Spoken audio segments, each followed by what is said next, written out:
Welcome to Meet the Biz. Today, we have a beautiful woman who is beautiful inside, out, an amazing actress who is just so real and so full of breath. She is a regular on Grey's Anatomy. She was a regular on Jericho, Weeds. She's done Supernatural, ER, The Division. She's a mother and she's amazing. Shoshannah Stern. Hello, Shoshannah. Hello, hi. Thank you for having me. Oh my God, thank you for being here. You're so beautiful. Of course. Listen, I was reading your bio and I saw that you grew up in the Bay Area.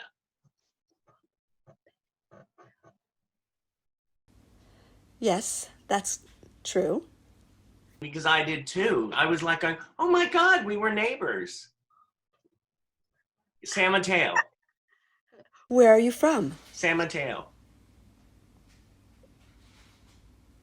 Oh, yes, I know that area. Yeah. And you grew up, you went to temple and had a bat mitzvah? Me? Oh, no, I didn't get that. No. When I was growing up in Fremont, we moved from Walnut Creek. And at first, we were the only deaf family that went to temple there. So they did provide an interpreter once in a while, not every Friday, and they didn't provide an interpreter for our Sunday school. Now my father, he had his bar mitzvah. He grew up in New York City, but they didn't have any interpreters for him. And he remembers when he would be the only deaf sitting there, not understanding a thing. And so he felt that he had 3 deaf children and that all of them, he didn't want them to have that same experience. So he made it our option.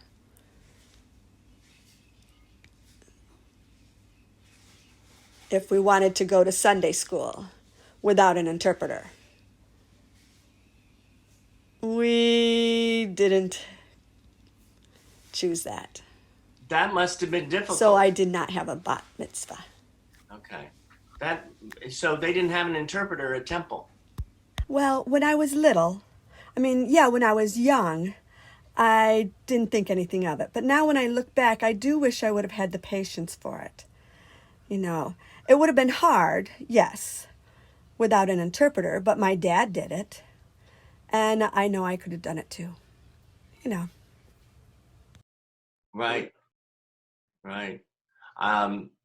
It's interesting. I was thinking about my bar mitzvah. I was looking through all my old boxes and I found my old bar mitzvah certificate. So when I saw that you grew up and that you went to temple, I was like, wanted to ask about that. And it's interesting to get that different viewpoint of somebody who is deaf or hard of hearing. And what some of us, you experience what I don't and vice versa, but that's for each and every person.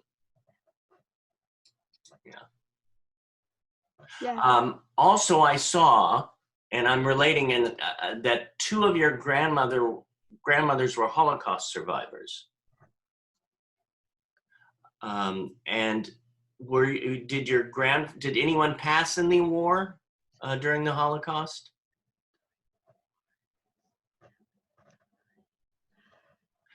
Yes, my mother's mother was a survivor. She's the only one left. Her whole family is gone. She had a sister.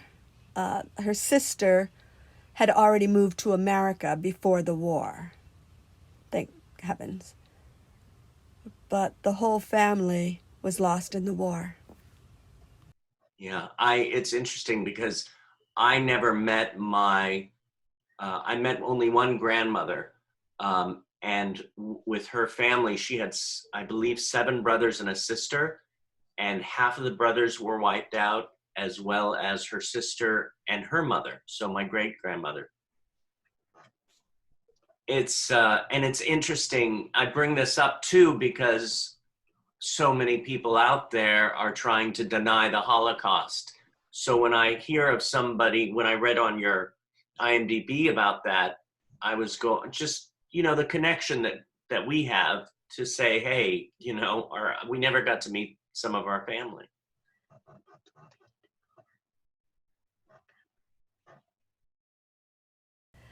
It seems like there are a lot of people trying to deny what's happening today. And I think it just says a lot about humans,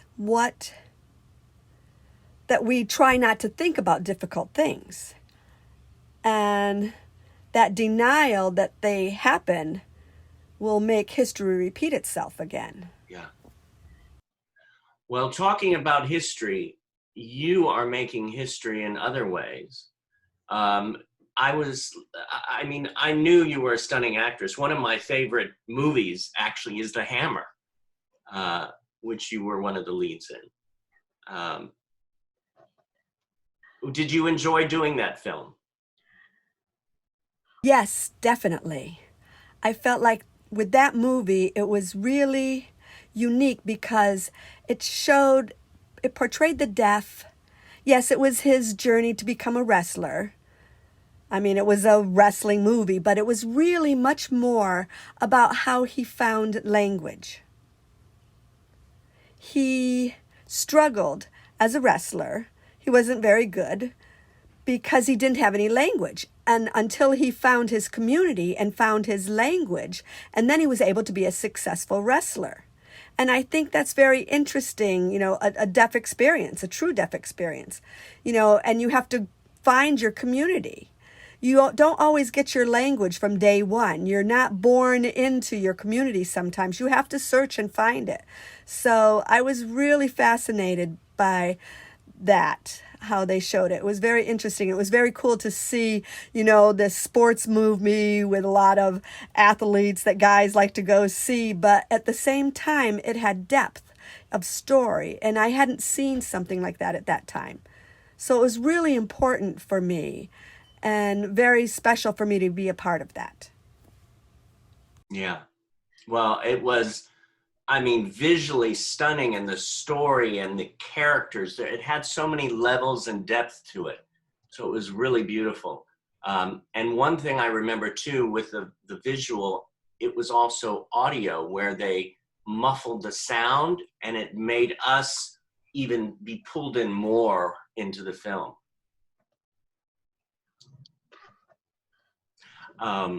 So when did you know you wanted to act? At birth. Yeah, it seems that's what my mother says. That's what she said. She said that when I was growing up in the Bay Area, we were up there, and it's not like we were close to Hollywood or anything or any big acting community, but my mother said that I asked her for an agent. I asked her for an agent. Yeah, I had asked her for an agent for my 5th birthday. And I said, Mom, I want an agent. And I don't know how I knew what an agent was. I don't know. I don't think it was popular. I don't know. And I asked my mom, I said, Mom, how did I know? And she said, I wish I knew. So I don't know. Did you have an agent in the Bay Area before you moved to LA? Oh, no. She did not let me have an agent. I got an agent, I think, when I was about 21. Okay. Well, that's a good age to get an agent. You finish school and yeah, so I've heard sometimes it's not good to be a child star. Sometimes it is, sometimes it isn't.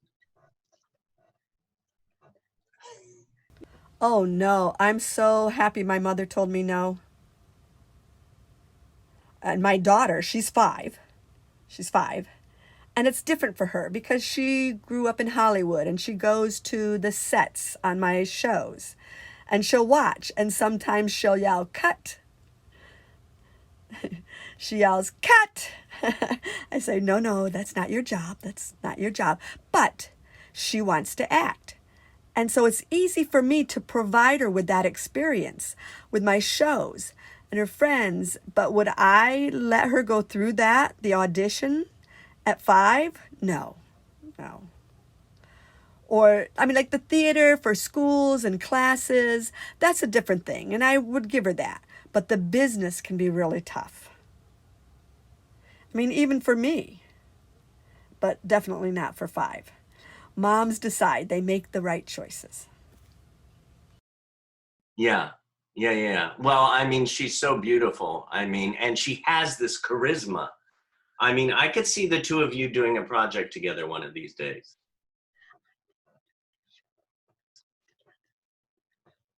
Well, I think so. Well, I think she did. She did steal the show. She stole the show when she came to my show. So we had a scene together. It got caught, the scene. But I was supposed to walk up to her, see her on the street, and I was supposed to tell her, "You're beautiful." Tell her, "You're beautiful." But she stole my line. She stole my line. She signed, "Oh, you are beautiful." And the director said, "Hey, I think she did a better job." She was better. So I just let her go. Right. They'll tell you, okay, your daughter is now the doctor. Yes. Yes. Yeah. So what thrills you in life? What thrills you? I think trying different things. I like to stretch myself, to learn new things. I like that. It's special, especially when I started writing. I thought it was going to be different than acting, but I didn't realize, no, it's not. People will expect the same things from you. Oh, you're a comedy writer, so you're going to write a comedy for me. You can write that. But an actor does different things. A writer can write different things. Why would you want to make the same show again and again and again? Why do that? I've already done that before. I want to try something different, something else. It's like, the same thing with acting, different roles. And producing. I want to produce. I want to try different things. Beside producing, I mean, you created your own show.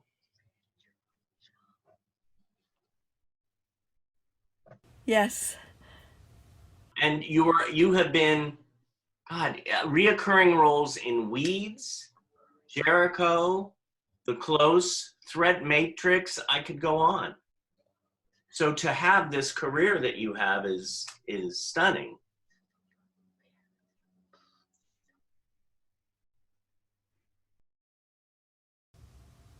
I'm happy you think so. But it's hard in this business because people actually only see the iceberg. It's like an iceberg. The tip, they see the tip, they don't see, the 80%, the 90% of the failures. There's a lot of failures. So I'm grateful for all my successes, but for every wonderful job that I've had, there have been many disappointments, losses, rejections, and really suffering for myself. I've suffered myself, and it's not just, but I just have to keep going. Well, the interesting thing about you too is you have fun with it. You go with it, but you have no pretense. You are real. You're down to earth, and it's not I'm an actress kind of thing. That is the worst. Just the worst. It's just going to get you a punch in the face. Yeah. Uh, it is interesting how it does do that, and it's just so much. I mean, especially in this day and age, it's so good to be real and down to earth and loving. We need more of that, and you are one of those people. Um, what so because of the pandemic, your show was put on hold, Grey's Anatomy. But so how are you dealing with the time off?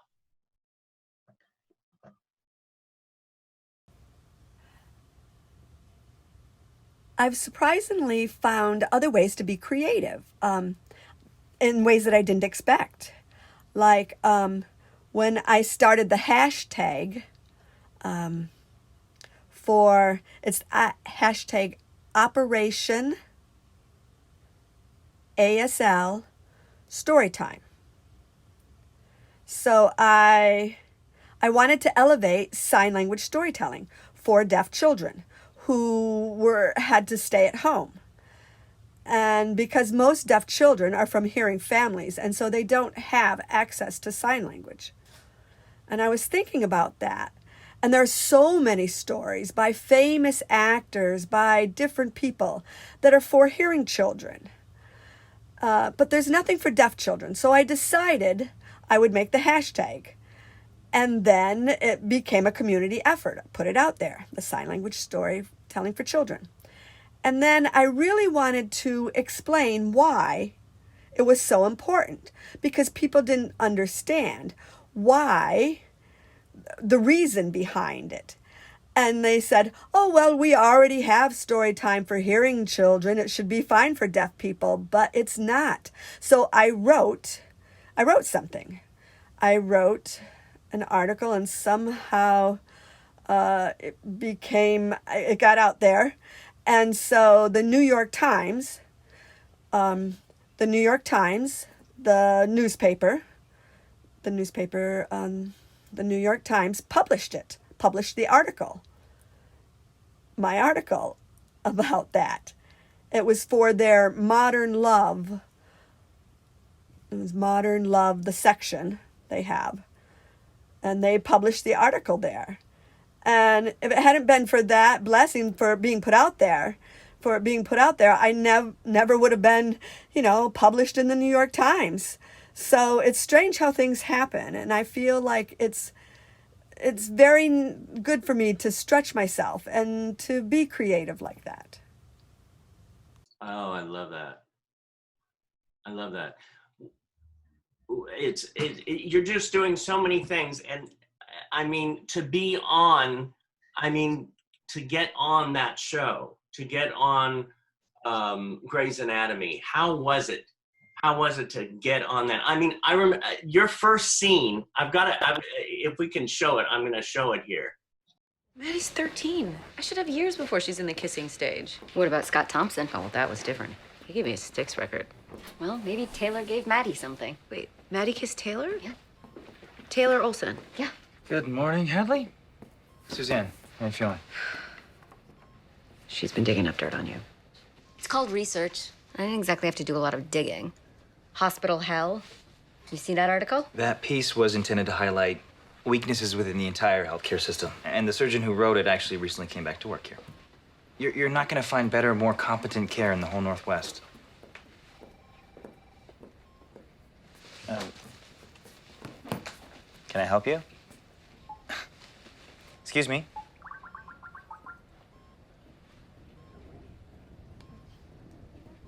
I'm Dr. Lauren Riley. Right. I'm here for a consult with Dr. Meredith Gray. It's nice to meet you, Miss Britland. Suzanne. And you are? She is our master diagnostician.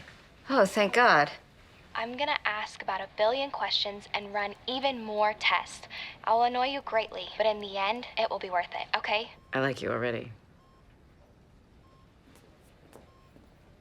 I want a full autoimmune panel, a pericardial fluid culture, and a cytology. Immediately. We already did those. Do them again. And page cardio, I need to know why the fluid is building up because it will happen again. And can you tell Dr. Gray I'm here already? Wow. The competence is just slapping me in the face right now. Okay. It's just amazing.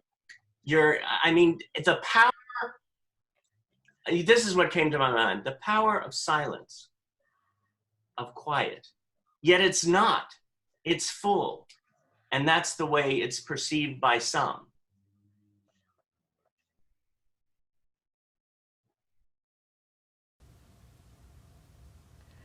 Well, it's a wonderful show. What's great about the show is, it's already a great show. The writing is brilliant. There are so many good aspects to it. It shows different experiences, and it does it in a way that is not lecturing or like an after-school special. It's really good. I've been a big fan of them and have watched it forever. The writing is excellent. The acting is great. And I always dreamed, and this is true, I dreamed that I would be a doctor on that show. And I don't know why I had that, but a deaf actor doctor would be wonderful. And then a few years ago, I don't remember how many years ago it was, but I had an audition for a role. It was the role of a deaf patient, And inside, in my gut, I just felt that this is not my role. It's a role for someone else. It's a great role, but it wasn't mine. And my agent at the time didn't understand. And she said, "So you don't want to go in?" And I said, no, I don't want to go in. And she was like, "Why?" And I said, "Well, it doesn't feel right." And she's like, "Well, why doesn't it feel right?" And I said, "Because if I play the role of the patient, if I play a patient, I will never be able to be a doctor." And she's like, but Shoshannah, it's just a deaf thing. It's not, the role isn't even offered to you. And I said, "I know, but it's possible. It's possible that in the future, someday, it could happen." So they fired me. They fired me. I totally understood. They gave me an audition and I turned it down for something that wasn't even real. And I understood, but, as the years went by, years later, what happened was I was on a panel with the showrunner. And it was something, I was already a big fan of hers. She was a writer, had written many episodes, and wonderful, strong women roles. So I was excited to meet her, and I felt like we had a connection. And I felt like I connected with her, and we were talking about the writer's strike, and we had this discussion, and she said, "Do you need a job?" And I just told her, I just said, "I want to be a deaf doctor on your show. And I want to be a doctor." And she said, "Okay, let's set up a meeting." So I went into the meeting with them, and I thought it was going to be maybe just me going in and talking about the deaf experience like that. And maybe I will have, they will have a deaf doctor role, but I didn't know if it would be me. But that would be okay. But when I went into the meeting and all the writers were there, and I had my research, I had a bunch of ideas that I brought in. So I went into the meeting, and the first thing they said was, "We wrote a character for you, and it's going to be a deaf doctor." I was so taken aback. I was like, wow. So we sat there chatting about different ideas for about 2 hours. And the collaboration was so wonderful. It was wonderful. The writers are so intelligent. It was great. And I didn't see the script until a few days before filming, but it was great. They didn't even mention that she was deaf. They said nothing about it. I came in and there I was, and that was it. And that was wonderful. It's beautiful. It's beautiful the way you just come in like that. And it's beautiful that the windows and doors are opening up more and more in Hollywood. And hopefully the world. I think so. I hope so. And I see that people are now noticing deaf people on TV and they think it's amazing. But what they don't see is how much collaboration goes on behind the camera. There are so many people who are afraid, and I've noticed that fear before. And it's just a character way and a different perspective. You have to understand, because when you write something, so many times you feel like it's your baby, and then someone tries to snatch it away from you, and you are very protective. No, it's my baby. But you feel like if you make a community surrounding that baby, then it will become stronger. And I think now people are starting to recognize that, and feel like we can become parents to that character a little more. It's that collaboration with everyone. And it's not just the actor or the writer or the director or even the editors. I mean, the editors. Everyone has to collaborate together. And I think that it makes a beautiful thing. And I hope that this will become a model going forward for minority characters to be portrayed. And through all of that, we have all the trees full of fruit. I know this is like a visual, but it's just like the food will be there, and it'll be rich with new stuff, and stuff that's always been there, but stuff that we need to all accept and take in. And we're all one family here on this blue little marble, as I call it. I have two of our students. We have two of our students. Ditto. Yeah, ditto. Oh my God. I say this once in a while. That's one of my dad's messages. So he used to say ditto all the time. Like, I love you, and he would say ditto. He would say I love you as well. But so I just got a little hello from Dad. So thank you. We have two wonderful students with us today that are going to join us, who have some questions for you. There she is, RANJANI Reyes and Ashley LYLES. There she is, that's Shoshannah Stern for you. Hi, I'm a cousin Navi friend. I love it. Yes. RANJANI, you were saying about you're a big fan? Yes. I've been watching it every time. Every week. Yeah, it's really... Thank you for watching.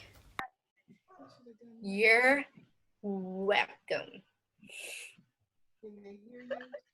So RANJANI, you have a question. Okay. I have a question for you. Let's see. We had the same birthday. I was born July 3rd. No way. Tom Cruise, too. Tom Cruise. Yes, Tom Cruise. Same. And you, we have the same birthdays with fireworks. And let's see, what is your favorite dramatic scene of in the Grey's Anatomy with the cast and crew?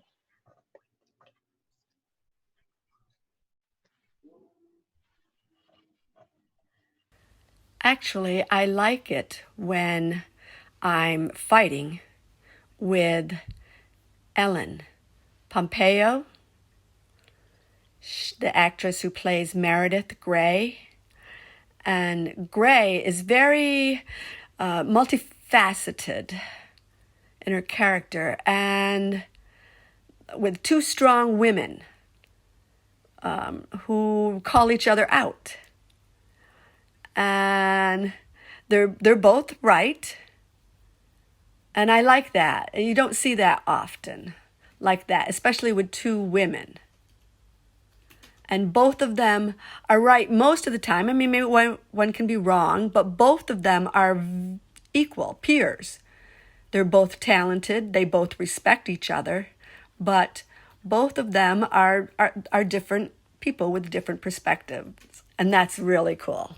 You know, one question that I had is, when you act, do you come from the inside, the outside? Do you do a mix? How do you create your characters? Always from the inside. Always. Inside first. Yeah, well, it shows to me. Ashley Lyles, hello. Hello, can you guys hear me? Yes, we can. Oh, okay. First, I want to say that you're very beautiful, and I wanted to ask. Oh, thank you. You too. Being deaf in the acting business, was it hard for you?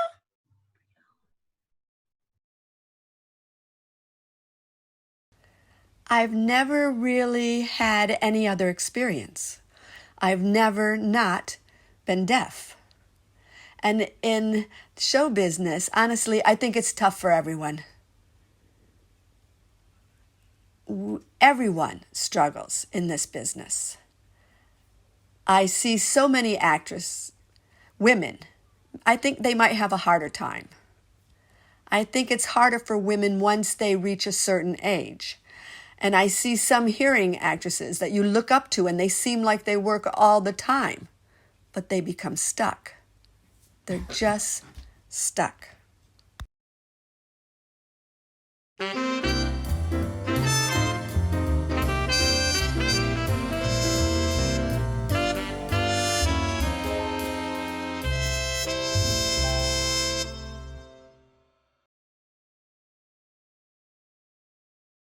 My nicer girl, I love you. Kisses, kisses, Mwah. kisses. 1, 2, 3. Love you. Thank you. Bye, everyone. Goodbye. Bye. Bye. Thank you.